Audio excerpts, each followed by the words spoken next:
Praise lord అండి అందరికీ. దేవుని నామములో మీ అందరికీ వందనాలు. నేను నా ఇంజనీరింగ్ కంప్లీట్ అయిపోయిన తర్వాత నేను హైదరాబాద్కి వచ్చేసా.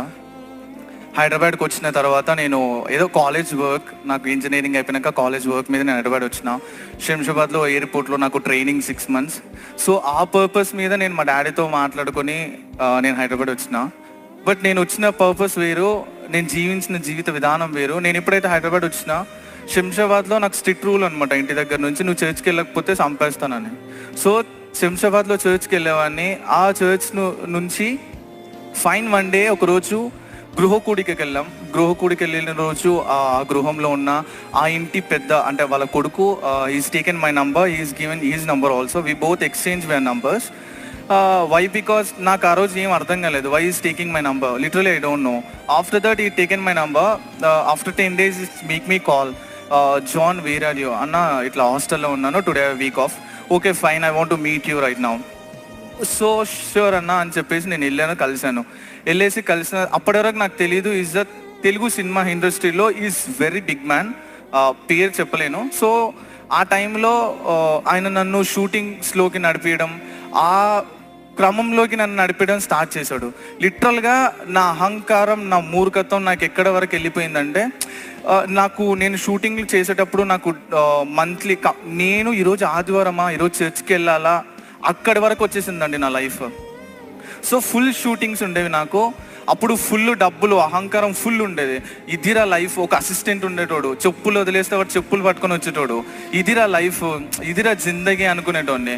అప్పుడు నాకు అర్థం కాల. దేవుడు చాలాసార్లు చెప్పాడు, వినకుండా అలానే జీవించా. ఫైన్ వన్ డే ఒకరోజు నేను ఒక చిన్న మిస్టేక్ చేశా. ఒక అబ్బాయిని నమ్మి నేను షార్ట్ ఫిలిం చేయాలని చెప్పి అలా ఒక అబ్బాయిని నమ్మి ఆడి చేతిలో లిటరల్గా కొంచెం మనీ పెట్టినప్పుడు ఆ విషయంలో ఒక తప్పు త్రోవ తొక్కి అదంతా చెడు అయిపోయిన తర్వాత నేను లిటరల్గా ఒక హోటల్లో 5th floor నన్ను లాక్ వేసి పెట్టేశారు. నువ్వు డబ్బులు కట్టండి, ఎలా బయటికి వెళ్తావో నేను చూస్తానని చెప్పి. అప్పుడు I don't have any chance, నేను బయటికి వెళ్ళడానికి I don't have any chance. ఒక్కటే ఛాన్స్ నాకు దేవుడు ఇంకొక జీవితం ఇవ్వడం తప్ప. ఆ రోజు నేను హరిహర కళాభవన్లో 3rd row కూర్చొని లిటరల్గా నేను ఏడుస్తూ కూర్చున్నాను. నేను ఒక్కటే అన్నాను దేవుడితో, నువ్వు నాతో మాట్లాడాలి, నా జీవితం మారాలి, లేదంటే నేను చచ్చిపోవాలి. ఈ రెండిట్లో నాకు ఒకటి.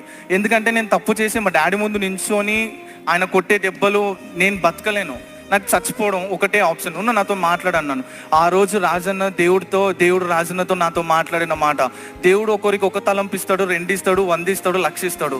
బట్ ఇచ్చిన తలంపు దేవుని కోసం వాడుతున్నావా, లేకపోతే నీ సొంతం కోసం వాడుతున్నావా అని దేవుడు ఆ రోజు సూటిగా మాట్లాడాడండి.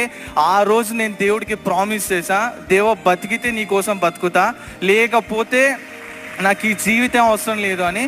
దాని తర్వాత వెంటనే వచ్చి రాజన్న దగ్గరికి వచ్చి, అన్న నేను ఇలా తప్పు చేశాను, ఇది చేశాను అన్న అంటే, ఒక ఆనెస్ట్లీ అంటే ఒక తండ్రి కూడా అలా మాట్లాడారండి. ఇలా చెయ్యి వేసి పక్కన నిల్చోబెట్టుకొని, అరే ఇది రా కరెక్ట్, ఇది తప్పు, ఇది రాంగ్, ఇది రైట్ అని. ఆనెస్ట్లీ ఐఎమ్ సేయింగ్ అండి, టైం తీసుకొని అలా కొడుకులతో అలా కూతురుతో తల్లిదండ్రులు కూడా మాట్లాడతారో లేదో తెలియదు, కానీ ఏ సంబంధం అన్న పక్కన కూర్చొని పెట్టుకొని నాకు ఉపవాసం అంటే ఏంటో నేర్పించాడు. అన్న ఉపవాసం ఎలా ఉండాలో నేర్పించాడు. నేను ఈరోజు స్టిల్ ఉపవాసం ఉన్నానండి. ఈరోజు నేను ఉపవాసం నేర్చుకున్నానంటే ఇట్స్ బికాస్ ఆఫ్ రాజన్న. పక్కన కూర్చోబెట్టుకొని ఉపవాసం, ఫాస్టింగ్ ప్రేయర్ అంటే ఇలా ఉండాలి, పద్ధతి ఇలా ఉంటుంది, అపవాది నేను ఎంతగానో ప్రయత్నిస్తాడు. సో ఇట్లాంటి సిచ్యువేషన్ నుంచి ఆనెస్ట్లీ ఒక నా దేవుడి తర్వాత నేను ఎవరికైనా జీవితంలో రుణపడి ఉంటానంటే రాజన్న. నా జీవితాన్ని ఇలా వెళ్తున్న జీవితాన్ని అన్న స్ట్రైట్గా ఇలా నేర్పించాడు. అన్న దగ్గర నేను నేర్చుకుంది ఒకటేనండి, ఒకరి మీద ఆధారపడకు, దేవుని మీద ఆధారపడు అని. అన్నం చూసి లిటరల్గా అన్నకి ఎంత పెద్ద కష్టం రాని, ఎంత పెద్ద సిచ్యువేషన్ రాని, అన్నం చూసిన ప్రతిసారి అన్న ప్రేయర్ చేస్తూనే ఉంటాడు. మేము ఇక్కడ నుంచి ఒక్క చిన్న మాట చెప్పి ముగించేస్తానండి.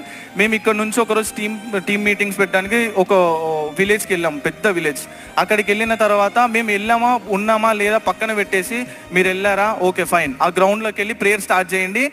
ఒక్క సెకండ్ కూడా వేస్ట్ చేయడం రాజానికి ఇష్టం ఉండదు. మనం ఏ పర్పస్ వెళ్ళామో ఆ పర్పస్ మీద వెళ్ళి తొందరగా ప్రేయర్ స్టార్ట్ చేయండి, ఆ వాతావరణం బాగాలేదని చెప్పి అలా ప్రతి సెకండ్ మమ్మల్ని ప్రేయర్లో నడిపించాడు. ఈరోజు దేవుడు నన్ను గొప్ప రీతిగా వాడుకుంటున్నాడు అండి. ఇటు సాక్ష్యం దేవుడు దీవించి ఆశీర్వదించును గాక. Thank you.